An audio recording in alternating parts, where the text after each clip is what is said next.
Hello, everyone. You can't keep a strong market down. I tell you what, my God, I wish I knew how to trade off my gut, or at least trust in my gut. I don't think I took this stuff seriously enough in my 20s and early 30s to be at this point yet. But at the exact after hour lows last night, I told a few members of the chat room that, this is overdone. This is ridiculous. This is by the BTFD market. And I said if I had the guts right here, I'd buy it all. Had I done that following today's session, I'd be a multi-millionaire if I would have gone in there with all of my day trading accounts, sold everything, which couldn't be done anyway, in my end-of-day accounts and just bought ES. Like my gut said, oh yeah, this is ridiculous. Off a couple of Iran missile strikes, no casualties, probably no casualties also. Unbelievable. Amazing, amazing reversal in the market. Once again, by me. Not surprising. I want to remind you, everyone, share buybacks, trap shorts, Fed balance sheet increasing. Don't fight those three things until the share buyback stops, until the short stop trying to short every uptick, and until the Fed stops buying assets on their balance sheet. There's no reason to think that this is going to end. Every pullback is a buy the effing dip moment. And also, I want to reiterate, I have a feeling based on long-term data, secular trends, we could be looking at a repeat of the 1920s and the 2020s. Demographic-wise, everything's just lined up. And I want to remind everybody as we look at this chart, the time segment volume on the daily basis has reclaimed its what I call moving average line, but it's actually called a signal line. Weekly is still fine. MACD is still fine. But on a monthly time frame, time segment volume is still bearish in the SPY, but that MACD has just crossed and curled starting after December. So technically, this is just starting. What's going to happen when this line goes positive, considering that during my entire trading career, that's when the best and quote easy money has come. There is no such thing, first off. And that's also when the best chart patterns set up. So with that being said, the DIA, it still hasn't happened. And look at the market we're in. The QQQ, that happened on the MACD, but only just happened. And it hasn't happened yet on the TSV. And on the IWM, still hasn't happened yet. And yet we have the kind of market that we're having right now. So what's going to happen when these things turn bullish? We'll see. Maybe they'll turn bullish and the market will pull back. That would be something. You never know. The future is 100% impossible to predict, but we can use the past to gauge what we believe might happen. And if I look at my longer term monthly MACD and TSV lines, this party hasn't even technically started yet. And I also use the PPO, hasn't started yet. So we'll see what the future brings. But for now, everything is firing on all cylinders. I actually only had a few longs filled today because I couldn't raise any cash. I had a couple stocks hit profit targets. I think Plug was one of them. Hit a 50% profit target. I had some profit stops and sell stops, but throughout the session, it was a fight and battle to get 1%. The first thing I did, as soon as I got 1% in the morning, my favorite looking setup for potential move higher, I deemed, after much thought, posted in the chat room too that I was doing this, was PHAS. Went in and took this one at the market, got filled. Now in the morning, a few stops, actually quite a few stops. It was a majority of the stops all day happened in the first 1 second of the day. Raised enough cash then that soon after, NEO triggered and filled. And by the way, for PHAS, 1 stop, 2 stop, 3 stops for me. I'm using 3 stops, including 2 emergency. These 2 will never come into play if it violates this low on heavier volume, especially if it starts to lose max green bot. NEO was the next one to trigger and fill. Got to stop here. I got to stop here. And I got a final stop right here now because of the reversal.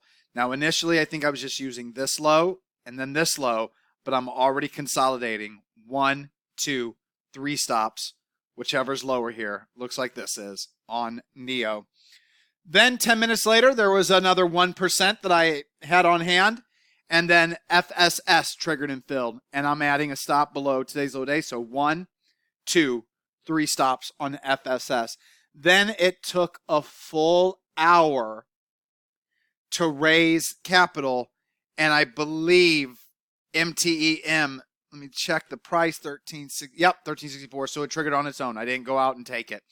It then triggered an hour later. Once finally 1% was raised, this was the next stock to trigger and fill. There were many that triggered throughout the session that was canceled by the system due to lack of funds. So plenty. But the game plan with this one, 1, 2, 3, 4 stops. I'm going to use this one as an emergency one.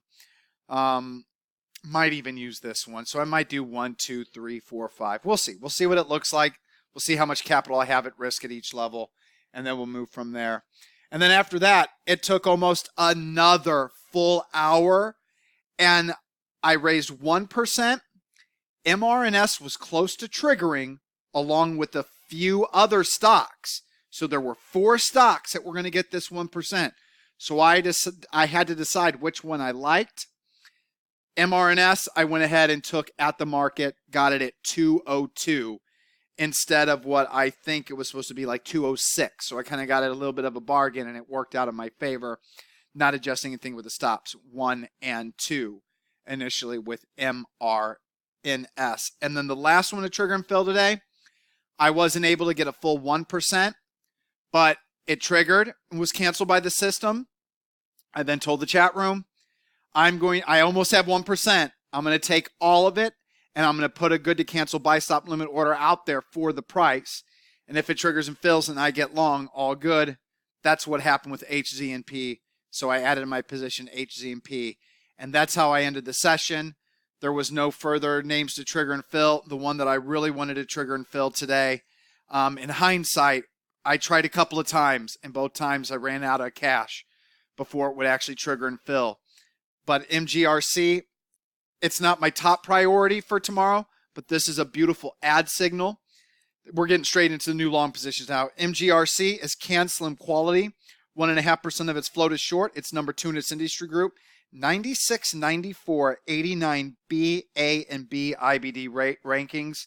Definitely going to try to get this even before it triggers, especially if it gets back below 77.22 or 23. Yesterday's signal pivot. Good to cancel buy stop level. I'll try to take it. But MGRC, the game plan is candle over candle, heavier volume, increasing green bop, pocket pivot point signal, 78.22. First cut loss level, actually, it's all splitting hairs to me. I'm going to be using this level. Then this will be the final level. But once again, you can draw an uptrend line connecting the lows and it closed below there. You will want to bounce. Then we'll go down the line and the top priority one will be the one I want to go over. SBCF, this is technically an ad signal. The initial signal was here. It never triggered because it gapped up, pulled in, never traded up and through the price. So this is technically still true because it's pulled back on lower volume and maintained the green bop. Hasn't failed my final cut loss level. So this is an ad signal technically. Canceling quality, 3% of its float is short, was also my price volume bop surge scan. And it's number 1 in its industry group with a 99 composite, 99 EPS, 77 relative strength, B plus A and A rankings in IBD. Stellar. Hammer candle off strong price support and the 50-day moving average, heavier above average volume, increasing green bop. 30.22 is the trigger. 29.39 is the first stop. Final stop, 28.78. Then TKR for my cancel scan and my new 52-week high scan on above average volume. 1.8% of its float is short, number 2 in its industry group. The game plan is 58.38 is the trigger. First cut loss level 56.92, final cut loss level 55.88. Nice hammer candle of strong recent price support, above average volume with the pocket pivot point signal, increase in green bop. It's good to go. Lily is my least favorite one because it's kind of wedging higher. But still, that being said, this is a very bullish looking chart. Consolidation, super low volume for an extremely liquid stock. I think that says everything right there. Candle over candle, heavier above average volume, pocket pivot point signal, increase in green bop. Lily is canceling quality, also my new 52-week high scan on above average volume. price volume BOP surge scan, 1.2% of its float is short. Number 2 in its industry group. 134.22 is the trigger. First cut loss level are these lows, 130.12. Final cut loss level, 127.68. And then TMUS, I know this isn't the cleanest looking chart, but it piqued my interest 2 days ago, piqued my interest yesterday. Today, that's a bullish hammer candle off strong price support in the 50-day moving average. Volume is above average. Have another pocket pivot point signal, an increasing green BOP. Still was on the fence with this one, but then I saw number 1 in its industry group, 99 EPS rating. So got to take it. 2.8% of its float is short as well. 79.80 is the trigger. First cut loss level, 77.46. Final cut loss level, 76.91. WH, also from the Can Slim Scan. WH, 2.5% of its float is short. Was also my price volume BOP surge scan. Number 1 in its industry group, 91 composite, 96 EPS rating. 61.02 is the trigger. First cut loss level, I believe this level is here, is lower. 59.73, slightly than today's low day. And then 58 for the final stop. But my number 1 priority for tomorrow. So, at the open, if CRWD is anywhere near 55.87, and what I consider near is probably going to be like 55.70. If I start seeing it creep up, like 55.70, 55.75, 55.76, 55.80, before it even gets to 55.87, even if I have less than 1% capital on hand, I'm taking it at the market. So whatever I can, I'm going to try to let the opening bell. There's always stops that trigger at the opening bell. Not always, but most days. Stops that rip and trigger at the opening bell. That should hopefully, because I'm going to be tight with my stops each day, if there's enough open space between a stock that's higher, like let's just circle through these really quick. So like none of these charts are going to work because they all suck. Okay, I'm on my Don Ward notes charts.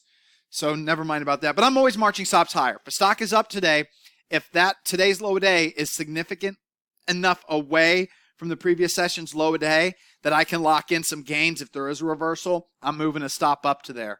So hopefully I can get 1% capital raised immediately in the morning, and I'll immediately take CRWD if it is near 55.87. Now, if it does trigger and fill, CRWD, I'm going to be working with 3 stop levels, 53.29, 51.02, and then 48.78. The reason why CRWD is priority is because it's an IPO. It's in my price volume BOP surge scan. But I already have mentioned in the chat room multiple times, starting on this session right here, CRWD has, quote, quote, that look of a potential stock that could run huge with a big short float. Currently, according to FinViz, 16% of its float is short. That is the number 1 stock this evening, even on the speculative side, in regards to short float. So this is number 1 priority. Number 2 priority, MGRC, but I have 1 speculative long position that I'm going to place above MGRC. But CRWD is definitely the top one with this bullish hammer candle on above average volume with max green BOP holding. So this is priority tomorrow.